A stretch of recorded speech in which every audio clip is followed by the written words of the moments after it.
दूर तू हो जा, क्यों मुजाहिद आने वाले हैं, अंधेरा दूर तू हो जा, मुजाहिद आने वाले हैं, अंधेरा दूर तू हो जा, मुजाहिद इसलिए मैंने सोचा कि इनकी दिलजोई हो गई तो आज जो है इससे ज्यादा कल नेक बनने का चांस है। सुभान अल्लाह, सुभान अल्लाह तबारक व तआला इस पतले दुबले नौजवान की शादी में अल्लाह बरकतें अता फरमा दे। दोनों जोड़ों को अल्लाह सेहत और तंदुरुस्ती अता फरमाए। अल्लाह ताला इस महफिल खैर के सदक़े नेक और सालेह औलाद इसे अता फरमाए और दोनों रिश्तेदारों के दरमियान की लड़ाई झगड़े इंतशार मन मोटाव की सारी कैफियतों से अल्लाह महफूज फरमाए। माशाअल्लाह आप लोग भी बड़े लाजवाब निकले। इस छोटे से देहात में बारिश होने के बावजूद एक बड़ी तादाद में आप यहाँ जमा हो गए। अल्लाह ताला आप सबों के चेहरे को मुस्कुराहट अता फरमाए।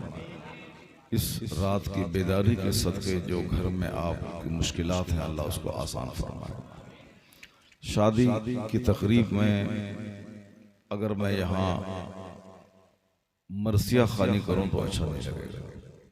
शादी के ताल्लुक से जो इस्लाम का जो नज़रिया है उसके ताल्लुक से कुछ गुफ्तगू हो जाए। सबसे पहली बात आप ये समझ लें कि अल्लाह ने हम सबों पे एहसान किया कि इस्लाम जैसा अज़ीम शान मज़हब में अता फरमाया, वरना हम लोग भी उसी तरह डीजे बजा के खूब नाचते गाते शराब पीते डांस करते चक्कर लगाते और फिर सारी जिंदगी उसी कीचड़ में लथपथ हो जाती। लेकिन अल्लाह का एहसान है कि अल्लाह ने हमें और आपको उस खबासत से बचाकर मुस्तफ़ा की उम्मत में पैदा फरमाया। आका अलैहिस्सलाम के गुलाम हैं और आका अलैहिस्सलाम के गुलामों की फहरिस्त में अल्लाह ने हम सबों का नाम शामिल फरमाया। बहुत बड़ी बात। हम लोगों ने कोई बड़ी मेहनत नहीं की है कि इस्लाम और सुन्नियत के रास्ते को इख्तियार करने के लिए मैंने बहुत जतन किया है। 2-4-10 साल मैंने मेहनत की है या 50-100 आलिमों के पास जाकर के मैंने दीन सीखा है, फिर उसके बाद पता चला है कि इस्लाम अच्छा है। नहीं, कोई आदमी। हम लोग इसलिए सुन्नी बरेलवी और मुसलमान हैं चूंकि हम सुन्नी बरेलवी मुसलमान घर में पैदा हुए हैं। अगर अल्लाह हमें किसी दूसरी फैमिली में पैदा कर देता, शिया वहाबी कादियानी में, तो हम लोग सारी जिंदगी वहाबियत की बात बोलते रह जाते। हमने मेहनत नहीं की, लेकिन अल्लाह ने अपने करम से खुश अकीदा मुसलमान के घर में पैदा फरमाया। जब अल्लाह ने अपने करम से इतनी बड़ी नेमत दी दी है जिसका कोई जवाब नहीं, दुनिया का सारा ढेला सारा दरख्त हीरा डायमंड गोल्ड बन जाए, उसको एक पल्ले में रखा जाए, दूसरे पल्ले में कलमा ला इलाहा इल्लल्लाह मुहम्मदुर रसूलुल्लाह सल्लल्लाहु अलैहि वसल्लम को रखा जाए तो ये पल्ला का वजन भारी हो जाए। जो अल्लाह ने हमें और आपको अता फरमाया ईमान की दौलत, ये दौलत सबसे बड़ी दौलत है। जिस कदर इस नेमत का एहसास होगा उसी कदर आपके अंदर तब्दीली पैदा होती जाएगी। यानी आप सोचेंगे कि अल्लाह ने इतना बड़ा एहसान किया कि मुझको राजपूत ब्राह्मण नहीं बनाया, मुझको मुसलमान बनाया, मुझको अल्लाह ने चमार संथाल नहीं बनाया, मुसलमान बनाया, मुझको अल्लाह ने कादियानी राफिजी नहीं बनाया, मुझको अल्लाह ने मुसलमान सुन्नी बनाया। अगर अल्लाह चाहता तो मुझको बंदर छुछंदर या इंसान ही बनाता तो काफिर मुशरिक घर में पैदा कर देता। मैं भी सारी जिंदगी इस्लाम को गाली देता, इस्लाम के खिलाफ बोलता, लेकिन एहसान उस रब्बे आला का है कि जिसने अपने फजल से हमें मुसलमान और सुन्नी घर में पैदा किया। अब इतने बड़े एहसान का बदला क्या है? इस एहसान का शुक्र किया है। शुक्र यही है कि बंदा हर वक्त ज़बान पे अल्लाह का जिक्र जारी रखे कि मालिक तेरा करोड़ों एहसान है कि तूने मुझको सबसे बड़ा धनवान बनाया, मुसलमान बनाया। इससे बढ़ के कोई दौलत नहीं। अगर अल्लाह ताला आपको सोने का 5 घर दे दे और आपका ईमान छिन नहीं, तुमको काफिर बन के मरना है और जहन्नम में जलना है, और इस दुनिया में तुमको 5 घर गोल्ड और सिल्वर चांदी सोने का दे दे, अकीदा अक्लमंद आदमी कभी भी वह दुनिया के सोने के मकान को नहीं कबूल करेगा। यही कहेगा कि दुनिया 100 साल अगर मैं हीरे जवाहरात का घर बना भी लूं तो भी मुझे इस सब चीज को छोड़ के अल्लाह के हुजूर जाना। तो चंद दिन के सोने का घर और मिट्टी का घर और चांदी के घर से क्या मतलब?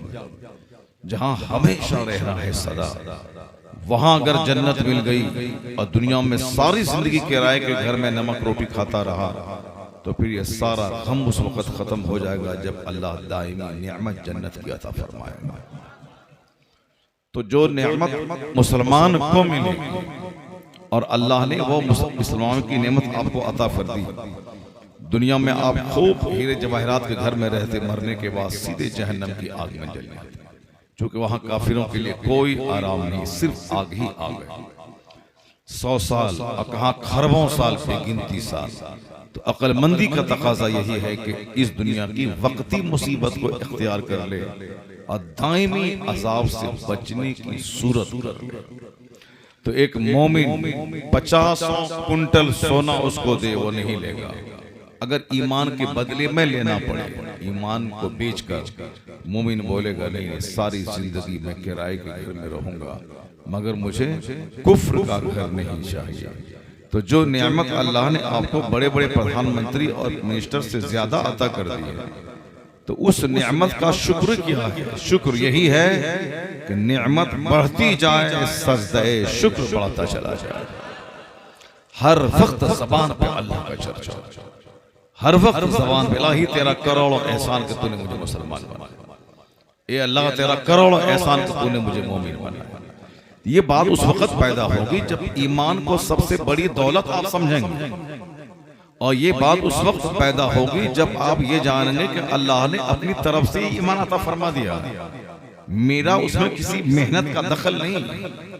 तो फिर क्या होगा कि हर वक्त जज्बे तशक्कुर से आपकी आंखें भीगी भीगी रहेंगी।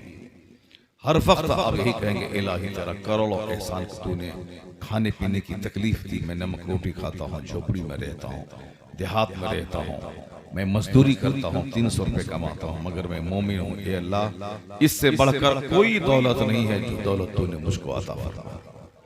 जो बंदा इस कदर शुक्र अदा करेगा वो कभी झूठ नहीं बोलेगा, वो कभी नमाज नहीं छोड़ेगा, वो कभी बुराई की तरफ निगाह उठा के नहीं देखेगा, क्योंकि वो सोचेगा कि कहीं अगर मैंने बुरा किया ये नेमत छिन न जाए, कहीं अगर मैंने नमाज छोड़ा ईमान की दौलत कहीं लूट न जाए।